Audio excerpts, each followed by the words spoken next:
नमस्कार, मैं आपका अपना नितिन विजय आया हूं फिर से कि नीट 2026 की प्लानिंग सर कैसे करें। ये उनके लिए भी है जो फिजिकल क्लासरूम में पढ़ रहे हैं, जो ऑनलाइन लाइव में पढ़ रहे हैं, जो अनुशासन बैचेस में पढ़ रहे हैं, कहीं पे भी पढ़ रहे हैं। पर अगर ये नहीं करेंगे तो सिलेक्शन होना बहुत मुश्किल है। तो बात करते हैं, बिना टाइम खराब करें, मैंने सब कुछ पहले से लिख रखा है ताकि आपको कोई दिक्कत नहीं हो। उन लोगों के लिए बात कर रहा हूं जो नीट 2026 में जिनका टारगेट कम से भी कम 5000 से कम रैंक लाने का है, उनको ये करना ही पड़ेगा वरना सिलेक्शन होना मुश्किल है। तो सब कुछ पहले से लिख रखा है, टाइम खराब नहीं करते हैं, आगे चलते हैं। पर वादा करो कि जो मैं बोलूंगा वो करोगे। हाँ सर, अगर करोगे तो सिलेक्शन भी पक्का होगा। तो अपने अनुभव के साथ लाता हूं कि कैसे इतने सारे बच्चे, हजारों की संख्या में बच्चे डॉक्टर बनते हैं, जो हर साल हम कर रहे होते हैं, वही आपको बता रहे हैं। आप कहीं पे भी पढ़ रहे हो पर ये फॉलो आपको करना पड़ेगा। सिर्फ किसी भी कोचिंग संस्थान को ज्वाइन करने से सिलेक्शन नहीं होता, चाहे आप किसी भी मोड में पढ़े, पर ये करना पड़ेगा। चलिए टाइम खराब नहीं करते, आगे बढ़ते हैं। देखो भाई, अगर मैं आप ध्यान से बात करूं तो मैंने आपके पूरे सेगमेंट को 2 हिस्सों में तोड़ दिया है। जैसे अभी जो बैचेस चालू हो रहे हैं 1 जुलाई से, उनको हम कैसे पढ़ाने वाले हैं। 1 जुलाई 2 जुलाई से बैचेस आ रहे हैं,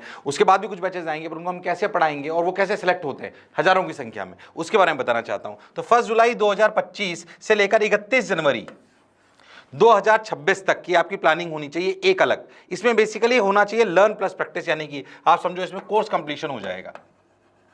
अगर आप कहीं पे भी पढ़ रहे हो, ये आपको ध्यान रखना है कि आपका इस हिस्से में, यानी कि अगर आप बहुत ध्यान से देखो तो करीब करीब आपके पास 200 डेज हैं। कितने दिन है? 200 दिन। इन 200 दिनों में कब तक? 31 जनवरी। एग्जाम तो आपका मई में आता है, तो 31 जनवरी से लेकर एग्जाम 2026 नीट जब आप दोगे, तब तक आपको क्या करना है? तब आपको रिवीजन करना है, टेस्ट करना है और एनालिसिस करना है। उससे पहले आपका सिलेबस खत्म हो जाना चाहिए। तो अभी इसी पे ज्यादा बात करेंगे, इस पे ज्यादा बात नहीं कर रहे हैं। तब तक और भी वीडियोस आपके पास आ जाएंगी कि आपको क्या करना चाहिए, रिवीजन कैसे करना है, एनालिसिस कैसे करनी है। इस वीडियो को छोटा रखते हैं, अभी जो करना है उस पर बात करते हैं। तो अभी हमारा हिस्सा ये है कि हमारा कोर्स कंप्लीशन हो जाना चाहिए। हमने भी जितनी प्लानिंग करके रखते हैं, जो भी बैचेस लेट आते हैं उनकी मैक्सिमम प्लानिंग हम 10-15 फरवरी तक रखते हैं, बाकी 31 जनवरी को कोर्स खत्म कराने का प्रयास करते हैं, ताकि बच्चा उस सफलता के द्वार तक जा सके जहां उससे जाना है। तो अभी इस हिस्से पे ज्यादा बात नहीं करते हैं, ये बाद में करेंगे। ये जब हिस्सा आएगा तब आपको उसको रिवीजन करना होगा, टेस्ट करना होगा और एनालिसिस करना होगा। अभी इस पे बात करते हैं। अगर मैं आपसे बहुत ईमानदारी से कुछ बात बोलूं तो अगर नीट 2026 क्रैक करना है, नीट 2026, तो आपको बताऊं, आपको एक बात ईमानदारी से बता दूं, करीब करीब ग्रेटर देन 30,000 क्वेश्चंस करने पड़ेंगे। कई बार क्वेश्चंस, हाँ भाई एग्जाम में आएगा क्या, बार बार ही बोलता हूं, एग्जाम में आएगा क्या सवाल। बच्चा सिर्फ लेक्चर सुनता रहता है, उसे टीवी की तरह देखता रहता है, उससे सिलेक्शन नहीं होगा। असलियत में एग्जाम में क्या आता है? सवाल। बार बार तुम जितनी बार मुझे इससे मिल रहे होंगे, जितनी बार बातें सुन रहे होंगे, मैं बार बार एक बार बोलता हूं कि सिलेक्शन के लिए सबसे इंपॉर्टेंट चीज है सवाल। बच्चे को सिर्फ लगता है कि मैंने टीचर के लेक्चर देख लिए, सुन लिया तो मेरा सिलेक्शन हो जाएगा। नहीं, वो सिर्फ एक पार्ट है सवाल करने का। सवाल करने के लिए कैसे सवाल करने चाहिए उस पर ज्यादा बात नहीं बोलता अभी, पर सवाल करने के लिए क्या थ्योरी आनी चाहिए, हाँ वहां पे टीचर का रोल है, पर उसके लिए प्रैक्टिस जरूरी है, उसके लिए जो अपनी कमियां है उस पर काम करना बहुत जरूरी है।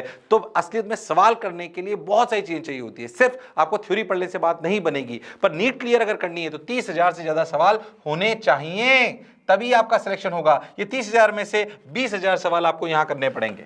इस जगह पे 20,000 सवाल करने पड़ेंगे। 10,000 के आसपास सवाल आपके इन महीनों में हो जाएंगे बहुत आसानी से, ग्रेटर देन 10,000 बहुत आसानी से हो जाएंगे। इस पे बाद में बात करेंगे। अभी 20,000 सवाल करने हैं जिसमें अपना पूरा सिलेबस कंप्लीट हो जाए, एक बार के लिए पूरी प्रैक्टिस हो जाए, जो वीकली टेस्ट हो रहे हैं वो अपने पूरे हो जाए। ये टारगेट आपको अचीव करना है। अब इसको कैसे करें, ध्यान से सुनो। 20,000 सवाल करने, 200 दिन लगभग है, मतलब कि आपने को 100 क्वेश्चंस पर डे करना है। हाँ, इसके बिना बात नहीं बनेगी। कैसे करोगे, क्या करोगे, क्या शेड्यूल होना चाहिए डेली, वो भी आपको बताऊंगा। जैसा कि मैंने आपको बोला कि आपके लिए अभी बहुत इंपॉर्टेंट है 200 दिन, तो इसमें लर्न भी करना है, प्रैक्टिस भी करनी है, और वीकली जो टेस्ट होते हैं वो भी देने हैं। पर लर्न और प्रैक्टिस मेजर बात है अभी, है ना। टेस्ट और एनालिसिस बाद में भी बहुत अच्छे से करेंगे, अभी भी वीकली टेस्ट होंगे उनको करते रहेंगे। बट अभी जो मेजर पार्ट है हमारे लिए वो ये है कि हम अच्छे से लर्न करें जो हमें टीचर सिखा रहा है, क्लासों में जो चल रहा है, और उसकी प्रैक्टिस करें। पर क्या प्रैक्टिस करना बहुत आवश्यक है? हाँ, 100 क्वेश्चन पर डे करने हैं। इसमें फिजिक्स का एवरेज होना चाहिए 25, केमिस्ट्री का होना चाहिए 30, और ये होना चाहिए 45 बायो का। ये आपका पर डे का एवरेज होना चाहिए। ध्यान से, तो लगभग ये 100 है, थोड़ा बहुत ऊपर नीचे हो सकता है, पर इसको जितना अपन अच्छे से कर पाएंगे उतना ही अपन सिलेक्शन के पास जाएंगे। मैं फिर कह रहा हूं, अगर ये नहीं कर पाए तो नीट 2026 से दूर हो जाओगे, क्योंकि एग्जाम में क्या आएगा? थ्योरी की सवाल। बार बार पूछता हूं, क्या आएगा? सवाल। हाँ तो बोलो हाँ सर हम करेंगे 100 सवाल से ज्यादा, लिखो। और ऐसा लग ही नहीं रहा कैसे करेंगे। कैसे करेंगे मैं बता देता हूं। कोई उसमें रॉकेट साइंस नहीं है, करना पड़ेगा। पर हाँ, क्या ये सब पॉसिबल है? क्या 100 सवाल सर मैं तो 20-25 ही कर पाता हूँ। 20-25 कर रहे हो, कर पाता हूं, पर क्या कर सकते हो? हाँ कर सकते हो। कैसे कर सकते हो? उसके लिए आपके पास डेली टारगेट होने चाहिए। डेली अगर बात करें तो अपन सिंपल सी बात अगर मैं आपको बताऊं तो आपकी सबसे पहली बात है, आपको एफर्ट कहां लगाना है। आपका एफर्ट सबसे पहली बात 12 से 14 घंटे पढ़ना पड़ेगा। बार बार मैं बात बोलता हूं, कितने? 12 से 14 घंटे इंक्लूडिंग क्लासेस। अगर आप फिजिकल क्लासरूम में आ रहे हो, जैसे मोशन क्लासेस में आ रहे हो, या कहीं पे भी पढ़ रहे हो, या आप लाइव में पढ़ रहे हो, तो लाइव में ध्यान रखना ऐसे नहीं कि एक लेक्चर को बार बार देख रहे हैं, that is consume lot of time. एक ही बार में लेक्चर देख के समझ में आना चाहिए, इससे ज्यादा क्लासेस को टाइम देने की जरूरत नहीं है। ये असलियत में आपका लर्निंग फेज है। कौन सा फेज है? लर्न। पर याद रखना, ये सवाल नहीं कराते हैं इस समय हम मैक्सिमम टाइम। तो सिर्फ बच्चे क्या करते हैं कि इसी समय में जो थ्योरी पढ़ते हैं उसी के नोट्स लिखते हैं और उसी को घर आके 3-4 घंटे रिवाइज करते हैं। ये क्राइम है। 5-6 घंटे आपको जो क्लासेस में पढ़ा गया उसको वापस आप अगर 3-4 घंटे आके पढ़ रहे हो तो ये क्राइम है। याद रखना कि एग्जाम में सिर्फ वो थ्योरी नहीं आएगी जो टीचर ने लिखाई है, सवाल आएंगे। तो सवाल करना बहुत इंपॉर्टेंट है। सवाल देखकर समझ में आना चाहिए कि अच्छा ये यहां लिखाया था सर ने, तो इसका ये आंसर होना चाहिए। वो स्ट्रेस दिमाग में पड़ेगा, तभी आपको थ्योरी भी याद आनी चाहिए। मतलब सवाल देखकर थ्योरी याद आनी चाहिए। ठीक है, ये बहुत इंपॉर्टेंट। थ्योरी नहीं लिखनी होगी आपको कि व्हाट इज बाय सेवट लॉ, ऐसा नहीं आएगा। खैर, ये जो 5-6 घंटे आपको थ्योरी क्लासेस में पढ़ाई जाती है, इसमें से 1 घंटे आप घर आके रिवाइज करोगे, सिर्फ 1 घंटे। हाँ, अगर इससे ज्यादा कर रहे हो तो फिर कह रहा हूं ये क्राइम है। नहीं करनी है इससे ज्यादा रिवीजन। आपको कितना टाइम लगना चाहिए बताऊं आपको।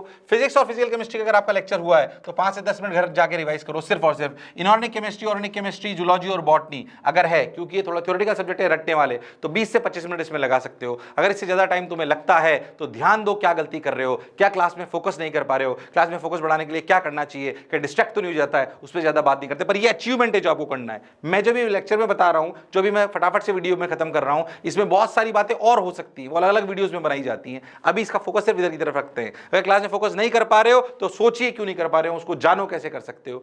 पर यह अचीव होना चाहिए कि जो लेक्चर सर ने पढ़ाया मुझे घर आकर मैक्सिमम 20 मिनट में वो याद हो जाना चाहिए। अगर वो physics inorganic chemistry, organic chemistry, zoology और बॉटनी है, और अगर वो फिजिक्स और फिजिकल केमिस्ट्री तो सिर्फ 5 से 10 मिनट।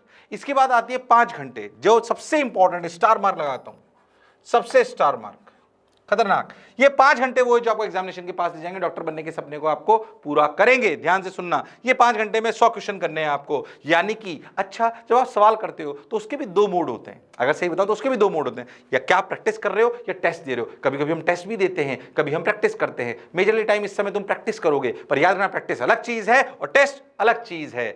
अपने मोड दोनों अलग होने चाहिए। सवाल करने के 2 मोड है, थ्योरी सीखने का तो लर्निंग मोड है ही। सवाल करने के 2 मोड है, प्रैक्टिस और टेस्ट। मैं इस पर भी ज्यादा बात नहीं बोल रहा हूं, एक वीडियो इस पर बना चुका हूं और एक और बनाऊंगा कि प्रैक्टिस और टेस्ट में कैसे अंतर करना चाहिए और अपने मूड को कैसे बदलना चाहिए। खैर, अभी वापस आता हूं, प्रैक्टिस और टेस्ट। तो प्रैक्टिस अगर आप कर रहे हो तो फिजिक्स और फिजिकल केमिस्ट्री अगर आप प्रैक्टिस कर रहे हो तो आपका एवरेज 15 से 20 क्वेश्चंस पर आवर होना चाहिए। इन्होंने केमिस्ट्री, ऑर्गेनिक केमिस्ट्री, जूलॉजी और बॉटनी कर रहे हो तो 30 से 35 क्वेश्चंस पर आवर का होना चाहिए। अगर प्रैक्टिस कर रहे हो, ध्यान से देखो, तो 100 क्वेश्चन अगर करने हैं और 5 घंटे आपके पास है तो आपका एवरेज 20 क्वेश्चंस पर आवर आना चाहिए। बहुत आसानी से आ सकता है अगर जो मैं कह रहा हूं वो करोगे तो।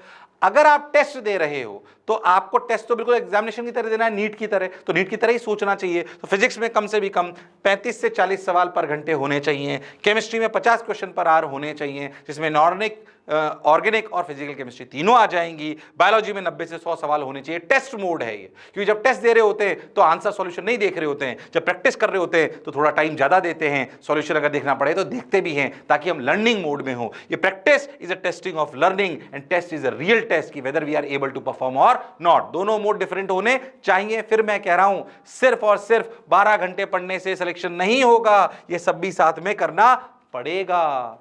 एक और चीज जो बहुत इंपॉर्टेंट है, उस पर बहुत ज्यादा बात अभी नहीं करी जा सकती, वो क्या है? 1 घंटे रोज खुद को देना है एनालिसिस की। मैं क्या मिस्टेक कर रहा हूं, मेरी क्या कमियां हैं, उन पे काम करिए। कमियां बहुत सारी हो सकती हैं, डिस्ट्रैक्शन ज्यादा होता है, सुंदर कन्या को देख के भटक जाता हूं, वर्ड्स पर मिनट धीरे है, मेरी स्पीड धीरे है, मेरी एक्यूरेसी धीरे है, मेरा फोकस कम है, कंसंट्रेशन कम है, मोबाइल डिस्ट्रैक्शन में चला जाता हूं।